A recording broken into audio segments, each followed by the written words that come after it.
तुझा आंधळा, लाकडाचा केला नांगरांना स्वतः बैल झाला, ओबड दोबड जमीन कसात मैलोमैली चालला, सर्व आधी जन्माला मग कसा राहिला, हक्काने पावरी वाजवतो साऱ्या जगाला नाचवतो, म्हणूनच आम्ही आदिवासी दिन गाजवतो. समान व्यासपीठाच्या कार्यक्रमाचे अध्यक्ष, प्रमुख पाहुणे आणि माझ्या उपस्थित बंधू भगिनी, मित्र मैत्रिणी आणि आदिवासी बांधवांनो, जागतिक आदिवासी दिनाच्या खूप साऱ्या शुभेच्छा. माझे नाव योगिता पंडित चव्हाण, शाळेचे नाव जिल्हा परिषद आदर्श शाळा देवळी वन, इयत्ता 5वी. बिरसा मुंडा यांचा जन्म 15 नोव्हेंबर 1875 रोजी सुगाणा वाकर्मी या आदिवासी दाम्पत्याच्या पोटी झाला.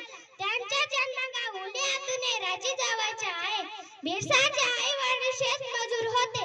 घरची परिस्थिती अतिशय हलाखीची होती. गावात शाळा नसल्याने त्यांना मामाकडे शिक्षणासाठी पाठवले. तेथे मिशनरी शाळेमध्ये प्राथमिक व माध्यमिक शिक्षण पूर्ण केले.